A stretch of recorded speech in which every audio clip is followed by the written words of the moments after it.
आज हम इस वीडियो में अनुसूची के बारे में एक बेहतरीन डिस्कशन करेंगे।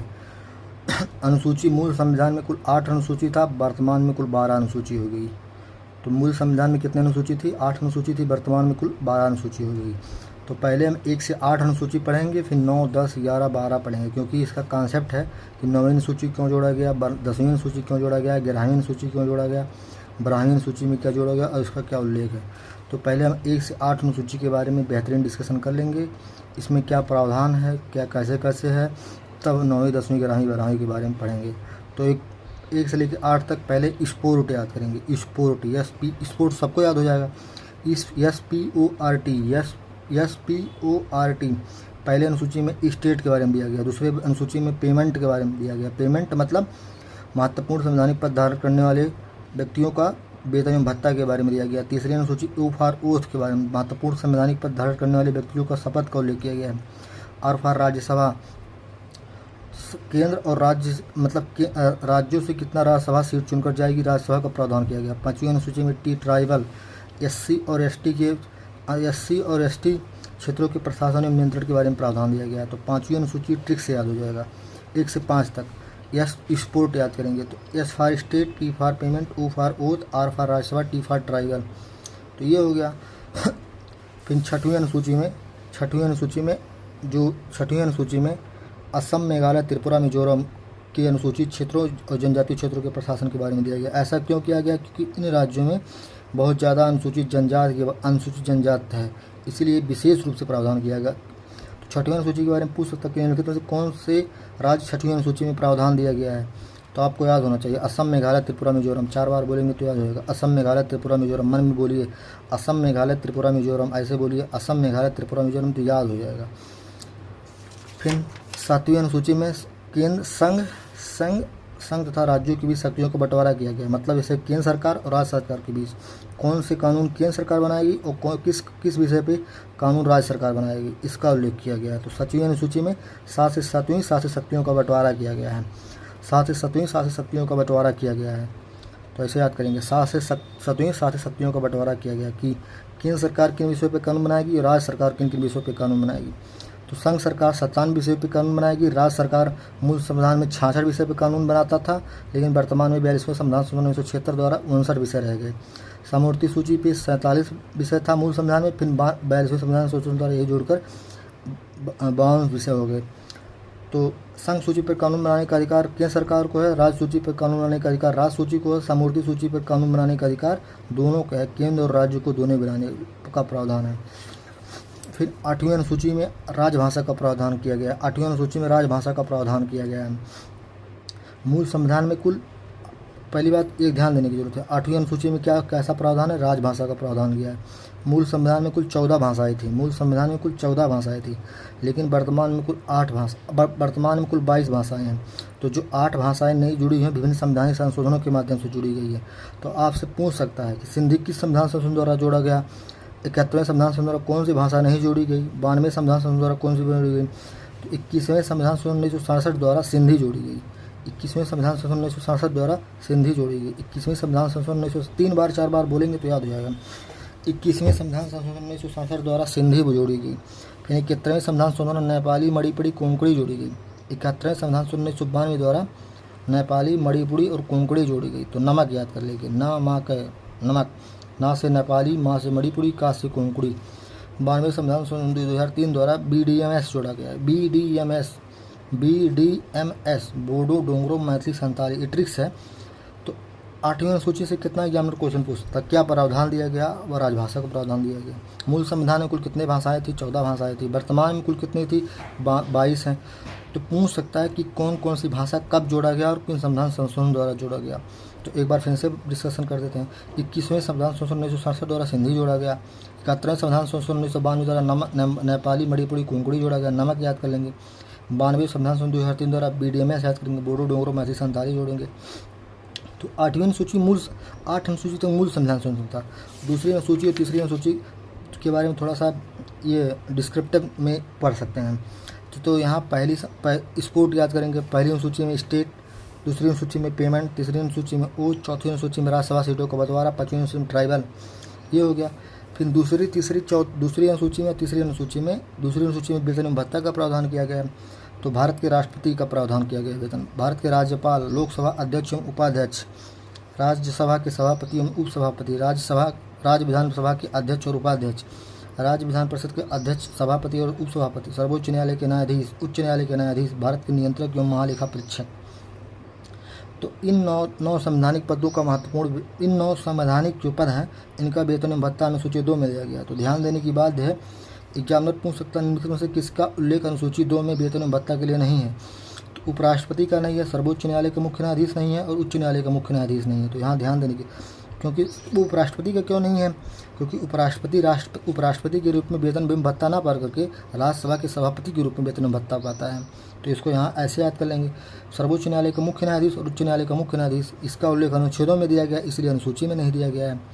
तो अनुसूची 2 में क्या क्या ध्यान रखेंगे, पहले तो पूछ सकता है अनुसूची 2 में क्या उल्लेख है, वेतन एवं भत्ता के बारे में उल्लेख है। फिर पूछ सकता है निम्नलिखित में से किसका उल्लेख अनुसूची 2 में नहीं है।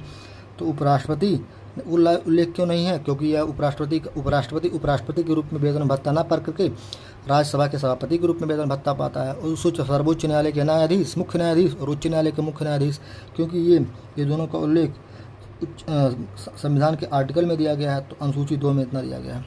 फिर अनुसूची 3 में शपथ का प्रावधान किया गया है कि जो संवैधानिक पद हैं कौन कौन से शपथ लेते हैं। संघ के मंत्री का उल्लेख दिया गया है, संसद के लिए निर्वाचन हेतु अभ्यर्थी, संसद के सदस्य, सर्वोच्च न्यायालय के न्यायाधीश, कैग के बारे में, भारत के नियंत्रक एवं महालेखा परीक्षक के बारे में, राज्य मंत्री, राज्य विधानमंडल के निर्वाचन हेतु अभ्यर्थी, राज्य विधानसभा के सदस्य, उच्च न्यायालय के न्यायाधीश। फिर पूछ सकता है कि जैसे यहाँ पूछा था निम्नलिखित में से किसका उल्लेख अनुसूची 3 में शपथ के रूप में नहीं दिया गया है। तो इसमें भी उपराष्ट्रपति, राष्ट्रपति, राज्यपाल और मुख्य न्यायाधीश, दोनों मुख्य न्यायाधीश, उच्च न्यायालय के मुख्य न्यायाधीश और हाई कोर्ट के मुख्य न्यायाधीश, तीनों का उल्लेख नहीं दिया है। फिर 9वीं अनुसूची 1 से लेकर 8 अनुसूची तक हो गया। एक बार फिर रिवीजन कर लीजिए। 1 से 8 अनुसूची, स्पोर्ट, SPORT, पहले अनुसूची में स्टेट, फिर पेमेंट, फिर ओथ, फिर राज्यसभा, फिर ट्राइबर। 5वीं अनुसूची में कौन कौन राज्यों का उल्लेख किया गया, EM, TM याद करेंगे, EM, असम, मेघालय, त्रिपुरा, मिजोरम। 7वीं अनुसूची में 7 से 7वीं शक्तियों का बंटवारा दिया गया। 8वीं अनुसूची में राजभाषा, फिर मूल संविधान में 14 भाषाएं थी, कितने जोड़ा गया, 21वें, 71वें, 92वें सिंधी, नेपाली, मणिपुरी, कोंकणी, बोडो, डोगरा, मैथिली, संताली। 9वीं अनुसूची भूमि सुधार से संबंधित है। तो अब यहाँ से थोड़ा सा सोचेंगे कि ये क्यों जोड़ा गया, बाद मूल संविधान में ना जोड़कर 1951 में ही क्यों जोड़ा गया, उसकी आवश्यकता क्यों पड़ी। तो पहली बात जानेंगे, 9वीं अनुसूची जो है भूमि सुधार से संबंधित है। 9वीं अनुसूची किससे संबंधित है, भूमि सुधार से संबंधित है। ये कब जोड़ा गया, 1951 में जोड़ा गया। प्रधानमंत्री उस समय कौन था, पंडित जवाहरलाल नेहरू था। राष्ट्रपति कौन थे, डॉक्टर राजेंद्र प्रसाद थे। अब देखेंगे कि भूमि सुधार कानून 9वीं अनुसूची में ही क्यों जोड़ा गया। देखिए यहाँ ध्यान देने की बात है कि इसकी आवश्यकता क्यों पड़ी। देखिए, अगर किसी देश को विकास करना है तो उस देश के लिए अवसंरचना बहुत महत्वपूर्ण और उद्योग महत्वपूर्ण भूमिका निभाता है। किसी भी देश के लिए अगर विकास करना है तो उसके लिए अवसंरचना विकास और उद्योग के विकास के लिए, और इन दोनों के लिए होती है आवश्यकता भूमि की, इन दोनों की आवश्यकता होती है भूमि की। लेकिन मूल संविधान में संपत्ति का अधिकार एक मौलिक अधिकार था। अगर सरकार भूमि अधिग्रहण करना चाहती थी, संपत्ति के अधिकार के तहत लोग सुप्रीम कोर्ट या हाई कोर्ट चले जाते थे मौलिक अधिकार के कारण। इसीलिए इसको जोड़ा गया, इसीलिए इसको जोड़ा गया क्योंकि इसको भूमि संबंधित कानून जो था 9वीं सूची में जोड़ा गया और कहा गया कि इसमें जो कानून डाल दिया जाएगा उसकी न्यायिक समीक्षा नहीं हो सकती थी। फिर IR कोहलो बनाम तमिलनाडु पूछ सकता, IR कोहलो बनाम तमिलनाडु राज्य किससे संबंधित है, तो 9वीं अनुसूची से संबंधित है। इसमें कहा गया कि 24 अप्रैल 1973 के बाद जो कानून जोड़ा गया उसकी न्यायिक समीक्षा हो सकती है। तो अब इसमें ध्यान देने की बात क्या है, 9वीं अनुसूची किससे संबंधित है, भूमि सुधार से संबंधित है। कब जोड़ा गया, प्रथम संविधान 1951 जोड़ा गया। प्रधानमंत्री कौन थे, पंडित जवाहरलाल नेहरू थे। राष्ट्रपति कौन था, डॉक्टर राजेंद्र प्रसाद थे।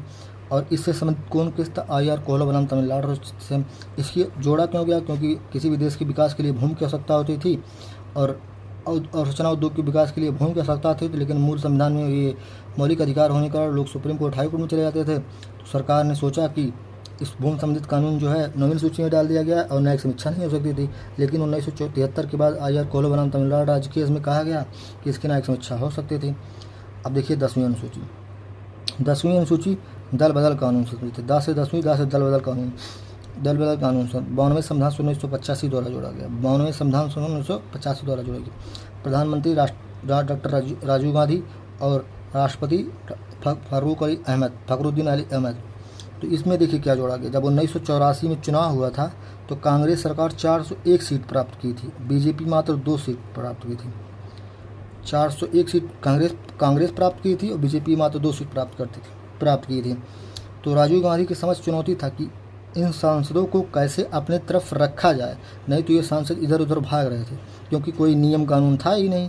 तो इन सांसदों को दलीय लोकतंत्र बनाए रखने के लिए, मतलब किसी दल में ना शामिल हो, दल बदल कानून प्राप्त किया। और कहा गया कि अगर एक सांसद एक पार्टी से दूसरे, जैसे कांग्रेस से दूसरे पार्टी में जाते हैं तो आयोग घोषित किए जाएंगे। तो इसीलिए जोड़ा गया क्योंकि इनके बहुत ज़्यादा सांसद थे और अपने में इनको नियंत्रण स्थापित करने के लिए, ताकि ये दूसरे पार्टी में ना जा सकें, तो इसीलिए जोड़ा गया।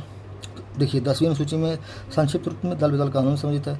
92वें संविधान 1985 द्वारा जोड़ा गया। प्रधानमंत्री राजीव गांधी थे, राष्ट्रपति फखरुद्दीन अली अहमद थे। और ये क्यों जोड़ा गया? क्योंकि कांग्रेस 1984 में 401 सीट प्राप्त की थी, बीजेपी 2 सीट प्राप्त की थी। तो इनमें दलीय लोकतंत्र, मतलब इधर उधर ना भटक पाएँ, नहीं तो जब कोई नियम कानून था नहीं तो ये लोग कहीं भी जा सकते थे, तो इसीलिए कानून लाया गया। राजीव गांधी के समय इतना भयंकर जीत हुई थी, इसलिए इन्होंने 61वां संविधान 1989 लाया था। क्यों लाया था? क्योंकि भैया इन्होंने कंप्यूटर उसी समय भारत में आया था 1988-90 में। तो इन्होंने सोचा कि हमने युवाओं के लिए बहुत काम किया है, तो इसीलिए वोटिंग राइट 21 से घटा करके 18 भी कर दिया था। तो यहाँ 2 संविधान संशोधन राजीव गांधी ने बहुत बेहतरीन किया था, 92वें संविधान संशोधन और 61वें संविधान संशोधन। 11वीं अनुसूची पंचायती राज से संबंधित है। भाग 9 का में उल्लेख है। 73वें संविधान संशोधन 1992 द्वारा जोड़ा गया था। प्रधानमंत्री पी नरसिम्हा राव थे, राष्ट्रपति के आर नारायण थे। इसमें कुल 29 विषय का उल्लेख किया गया। जब भाग 9 पढ़ेंगे तो बहुत डिटेल बताएंगे। तो इसको क्यों जोड़ा गया? क्योंकि महात्मा गांधी ने ही कहा था कि बिना गाँव के विकास के बिना देश का विकास नहीं हो सकता था, और बिना गाँव के विकास के बिना देश का विकास नहीं हो सकता था। और केंद्र में जो भी योजनाएं परियोजनाएं बनती थी गांव के स्तर पर लागू नहीं हो सकती थी, इसलिए भाग 9 जोड़ा गया। 73वें संविधान 1992 द्वारा पूछ सकता है कि जैसे एक पहली बार पूछा कि उस पहली अनुसूची जब जोड़ा गया था उसमें प्रधानमंत्री किए थे तो पंडित जवाहरलाल नेहरू थे। तो इसी समय से 11वीं अनुसूची जोड़ा गया तो उसमें प्रधानमंत्री क्यों थे? पी नरसिम्हा राव थे, राष्ट्रपति के आर नारायण थे। कितने अनुसूची जोड़ा गया? अरे कितने विषय थे? 29 विषय थे। ऐसे 12वीं अनुसूची, जैसे यहाँ गांव के लिए है प्रावधान, यहाँ नगरों के लिए है, तो नगर निगम का प्रावधान दिया गया। भाग 9 का में उल्लेख है। मूल 18 विषय थे। प्रधानमंत्री पी नरसिम्हा राव थे, राष्ट्रपति के आर नारायण थे। तो यहाँ इतना हो गया। लेकिन एक कुछ इंपॉर्टेंट नोटिस है भैया, क्योंकि देखिए हम तो पूरा पॉलिटी भैया, कुछ सूचना भैया, सूचना यह है कि भैया हम पूरा पॉलिटी आपको एक सप्ताह, पूरा पॉलिटी जो है 27 जुलाई के पहले आर के पहले एकदम बेहतरीन मोड में ऐसे कांसेप्ट और ट्रिक के माध्यम से पढ़ा देंगे। लेकिन इस मतलब जो हमारा चैनल है जीएस कांसेप्ट बाय अरविंद को कम से कम थोड़ा सा शेयर और सब्सक्राइब करिए। और एक वीडियो को कम से कम एक के व्यू होना चाहिए, 1000 कम से कम व्यू होना चाहिए।